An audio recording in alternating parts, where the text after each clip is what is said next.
ప్రధానమంత్రి సూర్యోదయ యోజన స్కీమ్. ఈ స్కీమ్ గురించి మీరు వినే ఉంటారు. ఎందుకంటే బడ్జెట్ సందర్భంగా నిర్మలా సీతారామన్ గారు 1 కోటి ఇళ్ళకి ఏకంగా 300 యూనిట్స్ వరకు ఉచిత కరెంట్ని మేమైతే ప్రొవైడ్ చేస్తామని చెప్పి క్లియర్గా చెప్పారు. అది ఈ స్కీమ్లో భాగంగానే. అర్థమైందా అండి? Through rooftop solarization, 1 crore households will be enabled to obtain up to 300 units free electricity every month. మనకి 300 యూనిట్ల వరకు కరెంట్ ఉచితం. మనం కనుక 300 యూనిట్స్ కన్నా తక్కువ కరెంట్ని యూజ్ చేసుకున్నట్లయితే ఎక్స్ట్రా యూనిట్స్ని ప్రభుత్వానికి అమ్ముకొని మనమైతే డబ్బులు సంపాదించవచ్చు. ఫ్రీ కరెంటు ప్లస్ మనకైతే ఎక్స్ట్రా సోర్స్ ఆఫ్ ఇన్కమ్ అన్నది ఆటోమేటిక్గా క్రియేట్ అవుతుంది ఈ స్కీమ్ ద్వారా. అలాంటి ఈ ప్రధానమంత్రి సూర్యోదయ యోజన స్కీమ్ గురించి నేనైతే ఈ వీడియోలో పిన్ టు పిన్ మీకైతే ఎక్స్ప్లెయిన్ చేస్తా. మీరు కన్ఫ్యూజ్ అయ్యే ఉంటారు. ఆల్రెడీ మేము రూఫ్ టాప్ సోలార్ స్కీమ్ గురించి విన్నాం. దీనికి డిఫరెన్స్ ఏంటి అది కూడా నేనైతే ఈ వీడియోలో మీకు పిన్ టు పిన్ ఎక్స్ప్లెయిన్ చేస్తా. సో ఈ వీడియోని లాస్ట్ వరకు చూడండి. అంతేకాకుండా ఇంతవరకు ఈ ఛానల్ని సబ్స్క్రైబ్ చేసుకోకపోతే ఇప్పుడే సబ్స్క్రైబ్ చేసుకోండి.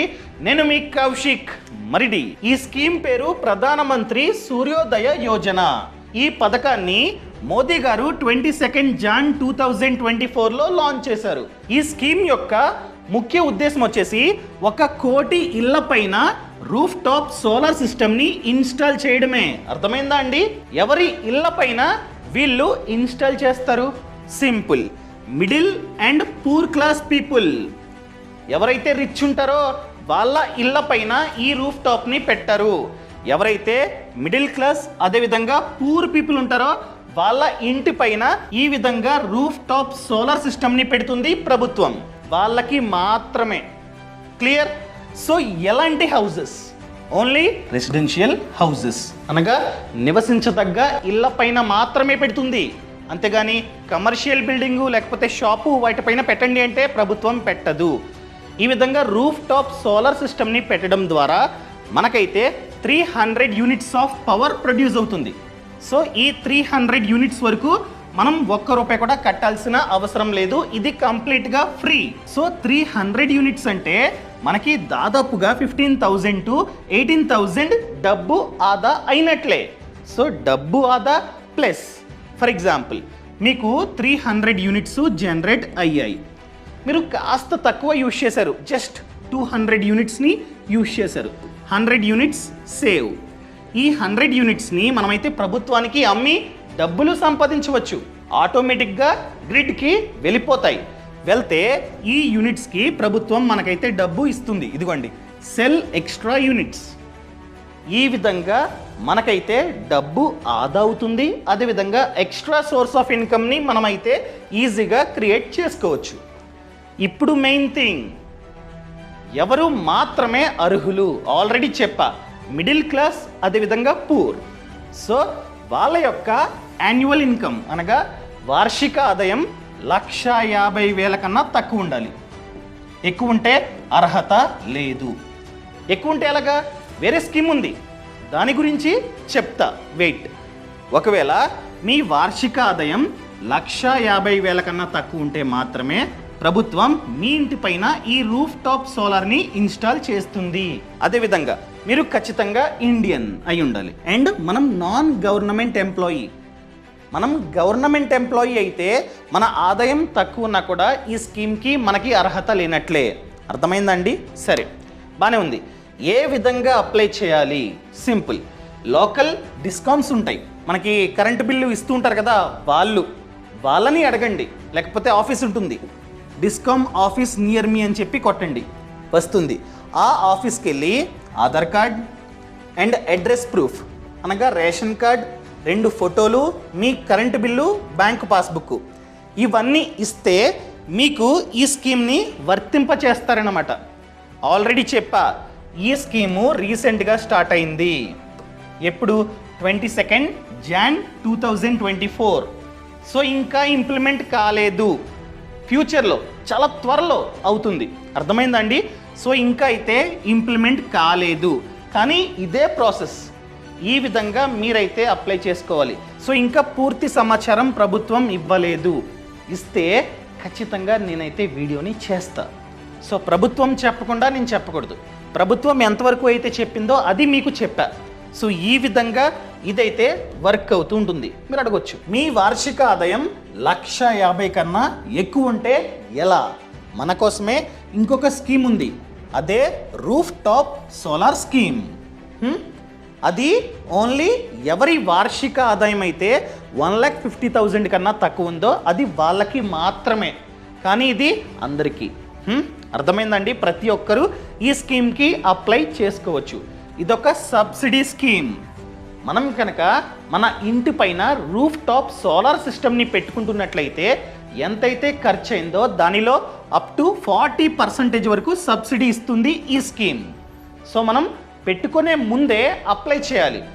దీన్ని మేబీ ఫ్యూచర్లో పెంచవచ్చు, అప్ టు 60% చేయవచ్చు. ప్రెజెంట్ చూసుకున్నట్లయితే 40% సబ్సిడీ. ఎంతైతే ఖర్చు అయిందో అందులో 40% మనకి వెనక్కిస్తుంది ప్రభుత్వం. అర్థమైందండి? ఈ విధంగా ఇదైతే వర్క్ అవుతుంటుంది. మనం ఒక్కసారి ఖర్చు పెట్టుకొని మన ఇంటి పైన ఈ సిస్టమ్ని పెట్టుకుంటే ఎన్నో ఇయర్స్ వరకు చూసుకోక్కర్లా. అదేవిధంగా అప్ టు 3 కిలోవాట్ వరకు మనకి 40% సబ్సిడీ. అదే మనం కనుక 4 కిలోవాట్ నుండి 10 కిలోవాట్ కెపాసిటీ గల సోలార్ ప్యానెల్ని పెట్టుకున్నట్లయితే 20% సబ్సిడీ. మనం కనుక 10 కిలోవాట్ కన్నా ఎక్కువ కెపాసిటీ గల ప్యానల్స్ని పెట్టుకున్నట్లయితే ఎటువంటి సబ్సిడీ లేదు. క్లియర్? సో మనం అప్లై చేసిన తర్వాత పెట్టుకోవాలి. ప్రభుత్వం చెప్తుంది పలానా వాళ్ళ దగ్గర కొనుక్కో, వాళ్ళు మా వద్ద రిజిస్టర్ అయ్యారు అని చెప్పి ప్రభుత్వం చెప్తుంది. సో మనం వాళ్ళకి డబ్బిచ్చి కొనుక్కోవాలి.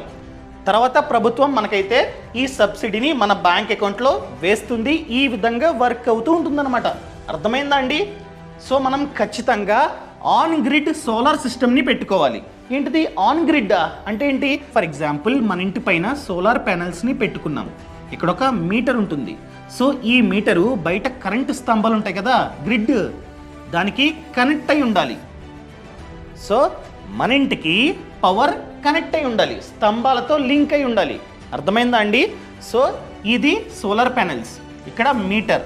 ఈ మీటర్ నుండి ఈ గ్రిడ్కి వైర్ అన్నది ఉంటుంది. ఫర్ ఎగ్జాంపుల్ మనం 400 యూనిట్స్ని ప్రొడ్యూస్ చేసాం, ఓన్లీ 300 యూనిట్స్నే యూజ్ చేసాం.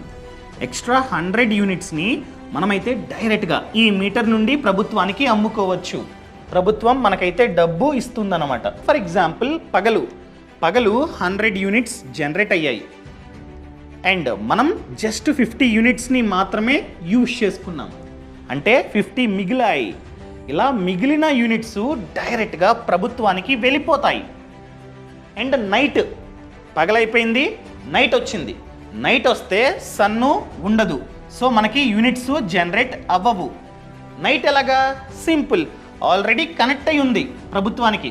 సో ప్రభుత్వ కరెంటు ఆటోమేటిక్గా మనకైతే వస్తుంది. నైటు మనం ఒక 20 యూనిట్స్ని యూజ్ చేసాం. బ్యాలెన్స్ ఎంత? మనం 50 యూనిట్స్ని ఆల్రెడీ ప్రభుత్వానికి ఇచ్చాం. మనం జస్ట్ 20 యూనిట్స్ని నైటు యూజ్ చేసుకున్నాం. ఇంకా 30 యూనిట్స్ బాకీ ఉన్నాయి. మనం ఆల్రెడీ 50 ప్రభుత్వానికి ఇచ్చేసాం. 50లో నైటు ఒక 20 యూజ్ చేసుకున్నాం. సో 30 మిగిలాయి. ఈ 30 యూనిట్స్కి ఆ రోజు ప్రభుత్వం డబ్బు ఇస్తుంది. సో ఈ విధంగా ఒక నెలకి లెక్కేసి నెలకి ఎంతైతే మనకి ఇవ్వాలో అంత డబ్బుని మన బ్యాంక్ అకౌంట్లో వేస్తుంది ప్రభుత్వం. సో మనం యూజ్ చేసుకుంటే యూనిట్ 5 రూపీస్ ఉంటుంది, కానీ మనం ప్రభుత్వానికి కడితే యూనిట్ 4 రూపీస్ అనమాట. ఈ విధంగా ఇదైతే వర్క్ అవుతుంటుంది. మనకి డబ్బు అన్నది వస్తూనే ఉంటుంది. ఇంకా సబ్సిడీ ఆల్రెడీ చెప్పా, ఇది సబ్సిడీ స్కీమ్ అని చెప్పి. ఎంతవరకు మనకి సబ్సిడీ వస్తుంది? ఇదిగోండి, 1 కిలోవాట్ ప్యానెల్ని పెట్టుకున్నట్లయితే ప్రభుత్వం మనకి 18,000 సబ్సిడీ ఇస్తుంది. అర్థమైందా అండి? 1 కిలోవాట్ అంటే ప్యానెల్స్ ఉంటాయి, వాటి యొక్క కెపాసిటీ. మనం కనుక 1 కిలోవాట్ కెపాసిటీ గల ప్యానెల్స్ని పెట్టుకున్నట్లయితే ప్రభుత్వం మనకి 18,000 సబ్సిడీ ఇస్తుంది. అదేవిధంగా 3 కిలోవాట్ ప్యానెల్ని పెట్టుకున్నట్లయితే కిలోవాట్కి 18, సో 18 into 3 ఎంత? 54,000. 54,000 వరకు మనకైతే సబ్సిడీ ఇస్తుంది. ఆల్రెడీ చెప్పా, 3 కిలోవాట్స్ వరకు మనకి 40% సబ్సిడీ. 4 to 10 వరకు మనకి 20% అని చెప్పా. సో తర్వాత తగ్గుతుంది. మీరు కెపాసిటీ ఎక్కువ పెట్టుకుంటున్నట్లయితే సబ్సిడీ తగ్గుతుంది. ఇక్కడ అబౌవ్ 3 కిలోవాట్కి చూసుకున్నట్లయితే ఒక్కో కిలోవాట్కి 90,000 మాత్రమే ఇస్తుంది ప్రభుత్వం. 3 కిలోవాట్ వరకు ఒక కిలోవాట్కి 18,000 సబ్సిడీ. కానీ అబౌవ్ 3 అయితే 3 తర్వాత నుండి ప్రతి కిలోవాట్కి ఓన్లీ 9,000 ఇస్తుంది.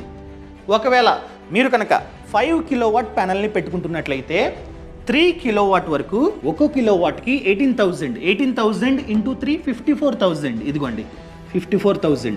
అదనంగా 2 కిలోవాట్లు. సో 3 దాటితే ఒక్కో కిలోవాట్కి 9,000 అని చెప్పా. So 9,000 into 2 18,000. టోటల్గా 54,000 ప్లస్ 18,000 72,000. ఇంత సబ్సిడీ ప్రభుత్వం మనకైతే ఇస్తుంది. అర్థమైందా అండి? సో బెటర్ 3 కిలోవాట్ కన్నా తక్కువ పెట్టుకుంటే ఒక్కో కిలోవాట్కి 18,000 సబ్సిడీ వస్తుంది. అదే మనం కనుక ఎక్కువ కెపాసిటీ గల ప్యానల్స్ని పెట్టుకుంటున్నట్లయితే 3 తర్వాత ఒక్కో కిలోవాట్కి 9,000 మాత్రమే సబ్సిడీ ఇస్తుంది ప్రభుత్వం. ఈ విధంగా ఇదైతే వర్క్ అవుతూ ఉంటుందన్నమాట. క్లియర్? అదేవిధంగా మెయిన్ థింగ్ వెండర్ కాస్ట్ చెప్పా. మనం ఖచ్చితంగా వెండర్ని కాంటాక్ట్ అయ్యి వెండర్ ద్వారా పెట్టించుకోవాలి ఈ సోలార్ ప్యానల్స్ని. వెండర్ కూడా ప్రభుత్వ అండర్లోనే ఉంటాడు. సో ఆ వెండర్ చూసుకున్నట్లయితే ఒక్కో కిలోవాట్కి 70,000 ఛార్జ్ చేస్తున్నాడు. ప్యానల్స్ అన్నీ వాళ్ళవే వచ్చి మన ఇంటి పైన ఇన్స్టాల్ చేసి వెళ్తారు. ఫర్ ఎగ్జాంపుల్ మీరు కనుక 3 కిలోవాట్ ప్యానల్స్ని పెట్టుకోవాలంటే ఒక్కో కిలోవాట్ 70,000 ఇంటూ 3 2,10,000. ఇంకా సబ్సిడీ 3 కిలోవాట్కి సబ్సిడీ ఎంత ఆల్రెడీ చెప్పా. ఇదిగోండి 54,000. సో 54,000 సబ్సిడీ తీసేస్తే ఫైనల్గా 1,56,000 మనకైతే పడుతుంది. సో తర్వాత ప్రభుత్వం ఇంత డబ్బుని మన బ్యాంక్ అకౌంట్లో వేస్తుంది, లేకపోతే వెండర్. ఒకవేళ మీరు కనుక ఇంత డబ్బుని మాత్రమే వెండర్కి కట్టినట్లయితే ఈ సబ్సిడీ వెండర్ బ్యాంక్ అకౌంట్లో పడుతుంది. సో ఈ విధంగా ఇదైతే వర్క్ అవుతుంటుంది. అదే మీరు కనుక 5 కిలోవాట్, సో ఒక్కో కిలోవాట్ 70,000 ఇంటూ 5 3,50,000. సో 5 కిలోవాట్కి ఎంత సబ్సిడీ ఆల్రెడీ నేనైతే చెప్పా 72,000. సో 72,000 మైనస్ చేస్తే 2,78,000 మీకైతే ఫైనల్గా పడుతుంది. ఈ విధంగా ఇదైతే వర్క్ అవుతూ ఉంటుందన్నమాట. ఇంకా మీకు డౌట్ వచ్చే ఉంటుంది, సరే దీనికి ఏ విధంగా అప్లై చేయాలి? సో దీనికంటూ ఒక వెబ్సైట్ ఉంది. ఈ వెబ్సైట్లో మీరైతే అప్లై చేసుకోవచ్చు. నేను దాన్ని ఓపెన్ చేస్తున్నా చూడండి. సో గూగుల్ ఓపెన్ చేసి solarrooftop.gov.in అని చెప్పి టైప్ చేయండి. ఈ విధంగా వెబ్సైట్ అనేది వస్తుంది. క్లిక్. ఇక్కడ క్యాలిక్యులేటర్ ఎంత సబ్సిడీ వస్తుందో నేనైతే ఇప్పుడు మీకు చూపిస్తా. For example state AP and residential. ఇదిగోండి మంత్లీ కరెంట్ బిల్ ఎంత, ఎగ్జాంపుల్గా నాకు 2,000 వస్తుంది. క్యాలిక్యులేట్. ఇదిగోండి. సో ప్రభుత్వం మనల్ని 2 కిలోవాట్ ప్యానల్ని పెట్టుకోమని చెప్తుంది. మీ కరెంట్ బిల్లు మంత్కి 2,000 వస్తున్నట్లయితే 2 కిలోవాట్ ప్యానల్ చాలు అని చెప్తుంది. సో ఎంత ఖర్చు అవుతుంది? Estimated project cost 86,000. కానీ ఇది తప్పు. ఎందుకంటే బయట వెండర్స్ కాస్త ఎక్కువ డబ్బుని ఛార్జ్ చేస్తున్నారు. ఆల్రెడీ చెప్పా, ప్రభుత్వం చూసుకున్నట్లయితే ఒక కిలోవాట్కి 18,000 సబ్సిడీ ఇస్తుంది. ఇక్కడ 2 కిలోవాట్ అంటే 36,000 ఇంత సబ్సిడీ ఇస్తుంది. సో ప్రాజెక్ట్ కాస్ట్ నుండి సబ్సిడీ తీసేస్తే ఇంత 50,000 ఖర్చు అవ్వడానికి ఛాన్స్ ఉంది అని చెప్పి ప్రభుత్వం మనకైతే చెప్తుంది. మనం ఎంతైతే డబ్బుని ఖర్చు పెట్టామో ఆ డబ్బు 5.47 ఇయర్స్లో వెనక్కి వస్తుంది అని చెప్పి ప్రభుత్వం చెప్తుంది. అదేవిధంగా ఒక్కసారి పెట్టుబడి పెడితే 25 ఇయర్స్ వరకు మనమైతే యూజ్ చేసుకోవచ్చు ఈ సర్వీస్ని అని ప్రభుత్వం చెప్తుంది. అదేవిధంగా ఓవరాల్గా చూసుకున్నట్లయితే మనకి 26% రిటర్న్ జనరేట్ అవుతున్నట్లంట. అదేవిధంగా మన ఇంటి పైన 200 స్క్వేర్ ఫీట్ స్థలం ఉంటే చాలు ఆ ప్యానల్స్ని పెట్టడానికి. అండ్ మనకి ఎంతవరకు డబ్బు ఆదా అవుతుంది? ఇయర్కి 3,153 ఆదా అవుతుంది అని చెప్పి ప్రభుత్వం చెప్తుందన్నమాట. అర్థమైందండి? సో మీరు కావాలంటే మీరు కూడా చూసుకోవచ్చు. అండ్ ఏ విధంగా అప్లై చేయాలి? Apply for roof top solar. So ఇక్కడ మీరు అప్లై చేసుకోవచ్చు. ఇదిగోండి ఇక్కడ స్టేట్ ఏపీ, అదేవిధంగా జిల్లా వెస్ట్ గోదావరి ఎక్కడుంది? లాస్ట్లో ఉంటుంది వెస్ట్. అండ్ బెస్కామ్ ఇది. And consumer account number me current బిల్లులో క్లియర్గా ఉంటుంది. ఆ నంబర్ని మీరైతే ఎంటర్ చేయాలి. సో ఎంటర్ చేసిన తర్వాత ప్రాసెస్ అంతా ఇక్కడే ఉంది. ఇదిగోండి స్టెప్ 1 ఇక్కడ వరకు అయింది. తర్వాత మీరు నెక్స్ట్ కొట్టగానే మీ నంబర్ అడుగుతుంది, ఇవ్వండి, అదేవిధంగా ఈమెయిల్ ఐడి ఇవ్వండి, రిజిస్టర్ అవుతారు. రిజిస్టర్ అయిన తర్వాత మీరు డైరెక్ట్గా లాగిన్ అవ్వచ్చు. ఇదిగోండి, డైరెక్ట్గా లాగిన్ అవ్వచ్చు. మీ కన్జ్యూమర్ నంబర్ ఇక్కడ ఇచ్చారు కదా, ఈ నంబరు ప్లస్ మొబైల్ నెంబర్తో మీరైతే లాగిన్ అవుతారు. ఆ తర్వాత ఒక అప్లికేషన్ ఫామ్ వస్తుంది, దాన్ని మీరైతే ఫిల్ చేయాలి. ఫిల్ చేసిన తర్వాత మీ ఫామ్ అన్నది డిస్కౌమ్ వాళ్ళకి వెళ్తుంది. వాళ్ళంతా చెక్ చేసి అప్రూవల్ ఇస్తారు. అండ్ అదేవిధంగా ఎవరి వద్ద కొనుక్కోవాలో వాళ్ళే చెప్తారు. సో వాళ్ళు డైరెక్ట్గా మిమ్మల్ని కాంటాక్ట్ అవుతారు. ఇదిగోండి వెండర్స్, అది కూడా రిజిస్టర్డ్ వెండర్స్. వెండర్స్ వన్స్ మిమ్మల్ని కాంటాక్ట్ అయిన తర్వాత మిగతా అంతా వాళ్ళే చూసుకుంటారండి. అర్థమైందా? మిగతా ప్రాసెస్ అంతా వాళ్ళే చూసుకుంటారు. ఇదిగోండి, ఇదంతా వాళ్ళే చూసుకుంటారు. అర్థమైందా అండి? సో మనం జస్ట్ అప్లికేషన్ ఫామ్ని ఫిలప్ చేసి ఆ ఫామ్ని డిస్కౌమ్ వాళ్ళకి పంపితే చాలు. మిగతా అంతా వాళ్ళే చూసుకుంటారు. వాళ్ళే వెండర్ని ప్రొవైడ్ చేస్తారు. ఇంకా మిగతా ప్రాసెస్ అంతా వెండర్ చూసుకుంటాడు. అర్థమైందా అండి? ఈ విధంగా మీరైతే అప్లై చేసుకోవచ్చు. ఈ సమాచారం మీకు నచ్చితే దయచేసి కామెంట్లో చెప్పండి.